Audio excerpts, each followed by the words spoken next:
सुनो दोस्तों, तुम्हारा जर्मनी वाला ड्रीम राइट नाउ नाइटमेयर बन गया होगा अगर आप इन चीज़ों को नहीं समझ रहे हो। तो वीडियो ये जो तुम्हारे लिए है वो दिसंबर 2025 में खास करके पेरेंट्स और स्टूडेंट्स की जो मेंटल कंडीशन अभी लूज हो रही है और प्रोसेस के बारे में उनको समझ में नहीं आ रहा है, कॉन्फिडेंस ज़ीरो हो रहा है और काफ़ी सारे आपके पैसे जो बिगड़ रहे हैं एपीएस के चक्कर में, उसके बारे में हमने पूरा ये वीडियो आपके लिए बनाया है।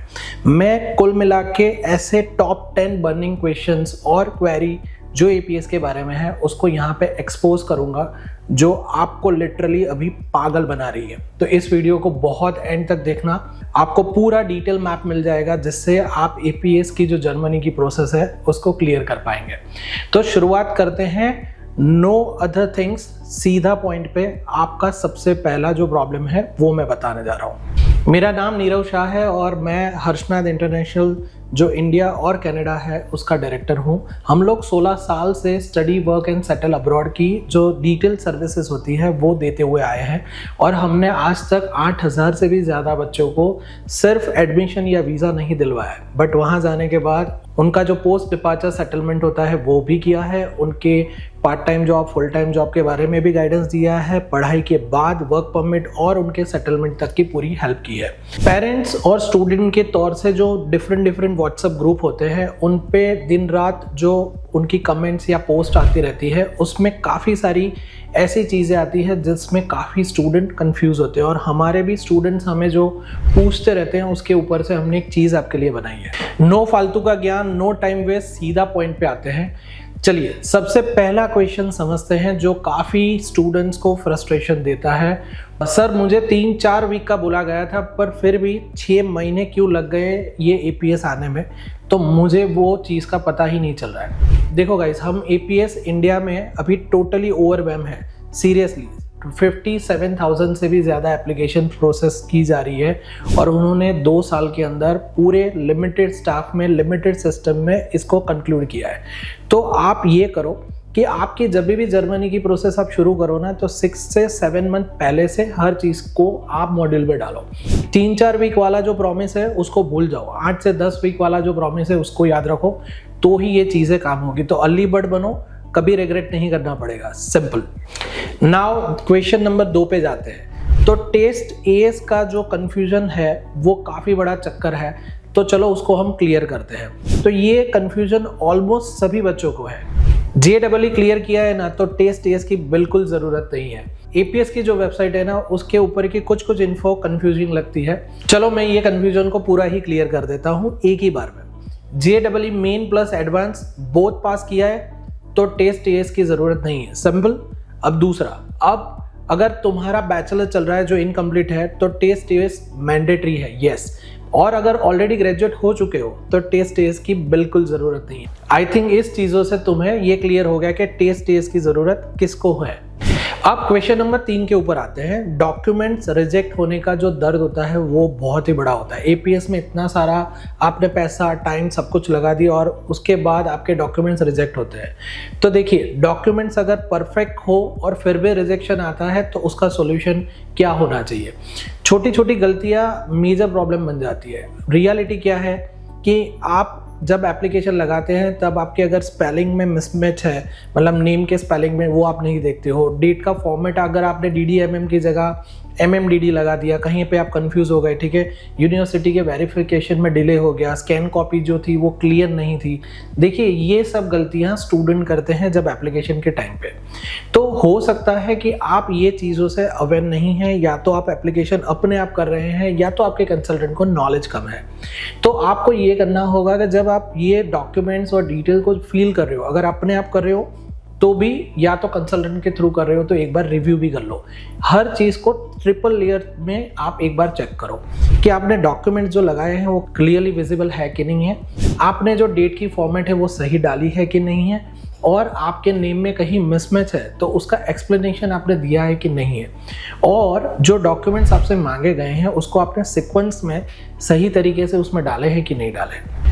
यूजुअली हम लोग क्या करते हैं कि हमारे बच्चों के लिए हम हाई क्वालिटी कलर स्कैन बनाते हैं, वो भी A4 साइज में, और उसको प्रॉपर स्कैनर से साइज के हिसाब से स्कैन करते हैं, फ़ोन कैमरा से नहीं करते हैं। और एक इम्पोर्टेंट चीज़, यूनिवर्सिटी को पहले ही इन्फॉर्म कर दो कि मेरा APS वेरिफिकेशन आने वाला है, तो उनको भी पता चल जाएगा कि जब APS का वेरिफिकेशन आएगा तो वो लोग रेडी होंगे। ना कि ये होगा कि आपके यूनिवर्सिटी जो इंडिया में है, जो APS का वेरिफिकेशन आएगा तब उसको इग्नोरेंस में या तो वो कहीं पे उसको रिजेक्ट ना कर दे। तो आपको ये भी करना बहुत ज़रूरी है। ट्रस्ट में ये चीज़ बहुत डिफरेंस लाएगी आपकी एप्लीकेशन में। चलिए, अब नंबर 4 जो क्वेश्चन है वो पेमेंट का नाइटमेयर है। यस, ये सबसे बड़ी सिरदर्दी है कि सर मैं पूरी रात नहीं सोया, 18,000 रुपये मैंने भर दिए पर कंफर्मेशन ही नहीं आया, मेरा पैसा कहाँ चला गया। पूरी रात तक मुझे यही लग रहा था कि शायद मेरे साथ कोई स्कैम तो नहीं हो गया। फर्स्ट ऑफ ऑल देखिए, आप रिलैक्स हो जाइए, ये प्योरली APS के सिस्टम का प्रॉब्लम है। पेमेंट गेटवे स्लो है, मैन्युअल वेरिफिकेशन में टाइम लग रहा है। और आपको क्या करना चाहिए कि पेमेंट के बाद जो स्क्रीनशॉट है वो सेव कर लो और उससे आपके ट्रांजैक्शन की जो डिटेल है वो आपके साथ क्लियर हो जाएगी। बैंक स्टेटमेंट जो होता है उसको डाउनलोड कर लो, प्रूफ उसी में ही आपको दिख जाएगा। 48 से 72 आवर्स का वेट करना पड़ेगा। Yes, it is correct. और CC एवेन्यू पेमेंट गेटवे को ही यूज़ करो, बैंक ट्रांसफ़र को अवॉइड करो बिकॉज वो ज़्यादा स्लो है। और एक टिप देता हूँ, पेमेंट का कंफर्मेशन स्क्रीनशॉट व्हाट्सएप पे खुद को ही फॉरवर्ड कर लो तो आप सेफ रहोगे। और टेंशन मत लो, पैसा कहीं नहीं गया है, बस पेशेंस चाहिए जब तक वहाँ से कंफर्मेशन आ रहा है। चलिए, अब क्वेश्चन नंबर 5 के ऊपर बात करते हैं। कुरियर वर्सेस डिजिटल का क्या पूरा ड्रामा है, जो काफ़ी स्टूडेंट्स या पेरेंट्स कंफ्यूज हो जाते हैं। इवन हमारे स्टूडेंट भी हमें पूछते रहते हैं। तो ये है आपका आंसर। स्टूडेंट और पेरेंट्स का एक ही फ्रस्ट्रेशन होता है कि 2025 में भी क्या हमें कुरियर करना पड़ेगा, डिजिटल नहीं कर सकते। तो ये अनफॉर्चुनेटली APS इंडिया अभी भी ट्रेडिशनल सिस्टम पे चल रहा है। फिजिकल डॉक्यूमेंट्स कुरियर करना मैंडेटरी है once you submit your online application. इसमें कोई ऑप्शन नहीं चल रहा है। तो ब्लू डार्ट या तो DTDC की प्रीमियम जो सर्विसेज है उसको यूज़ करो, वो लोग बेस्ट है। ट्रैकिंग नंबर जो होता है उसका स्क्रीनशॉट करके सेव कर लो। डेली चेक करो स्टेटस, एटलीस्ट एक बार तो चेक करो ही करो। स्पीड पोस्ट से दूर रहो बिकॉज वो रिलायबल नहीं है, उसकी कई बार अपडेट सही नहीं मिलती है। और दिल्ली ऑफिस का एग्जैक्ट एड्रेस गूगल मैप से कंफर्म करके ही उसके ऊपर कुरियर करो। और हाँ, कुरियर भेजने से पहले एक बार सभी डॉक्यूमेंट्स की फोटोकॉपी अपने पास रख लो, इमरजेंसी में काम आएगी। और एक प्रो टिप देता हूँ, व्हाट्सएप पे ट्रैकिंग अपडेट एक्टिवेट कर लो, नोटिफिकेशन अपने आप मिलता रहेगा। चलिए, नंबर 6 पे आते हैं। ये मैक्सिमम स्ट्रेस देता है स्टूडेंट को। यूनिवर्सिटी का डेडलाइन नेक्स्ट मंथ है, APS पेंडिंग है, अब क्या करें? ड्रॉप कर देना चाहिए, क्या करें? अरे देखिए, पैनिक नहीं होना है, लिसन केयरफुली।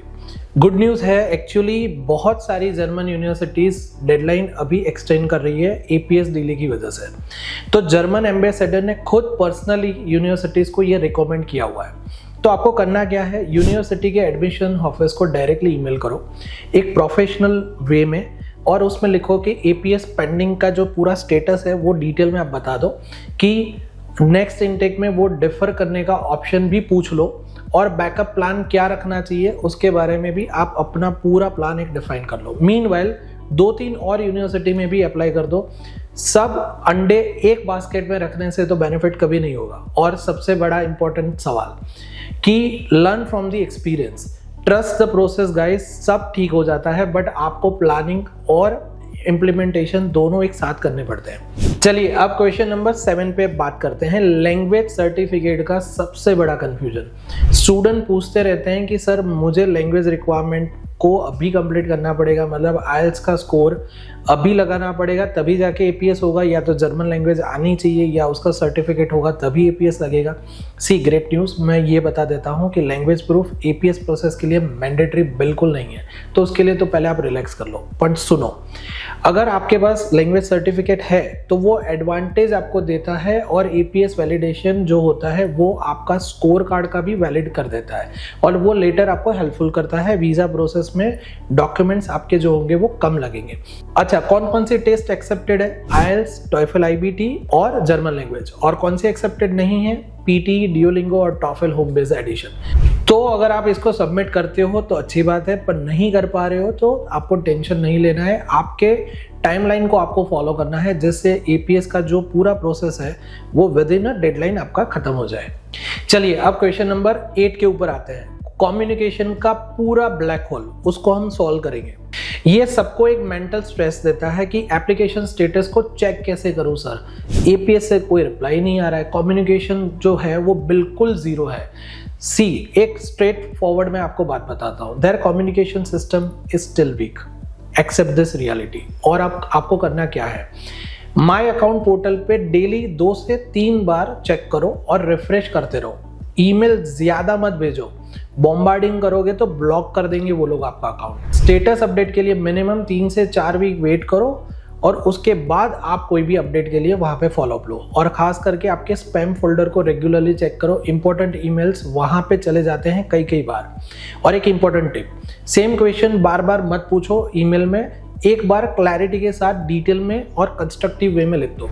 कम्युनिकेशन ऑफकोर्स उनका जो रिप्लाई आता है वो वीक है, बट येस इवेंचुअली वो लोग रिप्लाई करते हैं। तो आप स्ट्रक्चर वे में सही तरीके से पेशेंस के साथ अपनी क्वेरी या तो स्टेटस को चेक करोगे तो आंसर जरूर मिलेगा। चलिए क्वेश्चन नंबर 9 की तरह आगे बढ़ते हैं।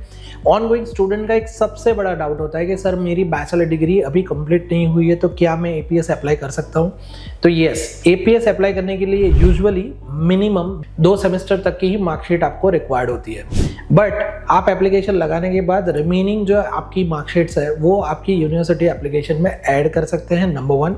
नंबर 2, प्रोविजनल सर्टिफिकेट कब तक वैलिड है? तो वो 1 साल तक ही वैलिड है। उसके बाद जो आपका फाइनल डिग्री सर्टिफिकेट होता है वो आगे जाके जर्मन यूनिवर्सिटी में जहाँ पे आप स्टडी कर रहे हो वहाँ पे आप सबमिट कर सकते हो। ये भी बहुत बड़ा स्टूडेंट्स को डाउट होता है, तो ये मैंने आपके लिए क्लियर कर दिया। अब क्वेश्चन नंबर 10 की बात करते हैं, जो प्रोविजनल सर्टिफिकेट की प्योर वैलिडिटी के साथ मैं आपके साथ क्लियर करूंगा। जो सबसे बड़ा क्वेश्चन और एक ऑनगोइंग स्टूडेंट्स के लिए भी होता है और जिनका अभी अभी कंप्लीट हुआ है उनके लिए भी होता है। प्रोविजनल सर्टिफिकेट से अप्लाई कर सकते हैं, वैलिड है क्या? हाँ बिल्कुल वैलिड है, बट उसमें कुछ कंडीशन है। देखिए, प्रोविजनल सर्टिफिकेट 1 ईयर से ज़्यादा पुराना नहीं होना चाहिए, वो फ्रेश होना चाहिए, यूनिवर्सिटी के लेटर हेड पे होना चाहिए और वो ऑफिशियल डॉक्यूमेंट की तरह होना चाहिए और कॉलेज से वेरीफाई भी होना चाहिए। एपीएस ईमेल करेगा कॉलेज को और वहाँ से उनको सही आंसर मिलना चाहिए। कॉलेज एडमिनिस्ट्रेशन को आप एडवांस में बता के बोल सकते हो कि वेरिफिकेशन प्रोसेस मेरा एपीएस का आएगा, तो आप उसको रिप्लाई कीजिएगा, जिससे ये प्रोसेस काफ़ी आपका फास्ट हो जाएगा।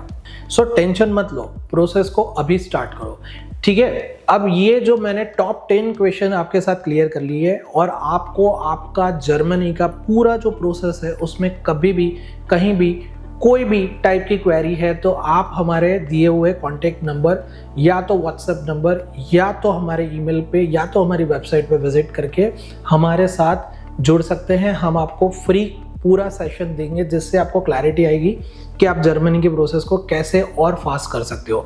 हमारे साथ जो बच्चे जुड़ते हैं, जो पेरेंट्स जुड़ते हैं, वो वर्ल्ड वाइड से जुड़ते हैं। हम जर्मनी की प्रोसेस में गारंटेड एडमिशन का पूरा एक प्रोसेस हम करके देते हैं, बट हाँ हम एलिजिबिलिटी चेक के हिसाब से ही चलते हैं। अगर आप एलिजिबल नहीं हैं तो हम बोल देते हैं कि आप जर्मनी के लिए अप्लाई मत कीजिए। अगर ये वीडियो से आपको वैल्यू मिली है तो आप अपने फ्रेंड के साथ भी इसको शेयर कीजिए और हमारे चैनल को सब्सक्राइब कीजिए। हम आगे जाके और आपके काम के यही स्टडी, वर्क और सेटल अब्रॉड के लिए वीडियोस लाते रहेंगे। Thank you.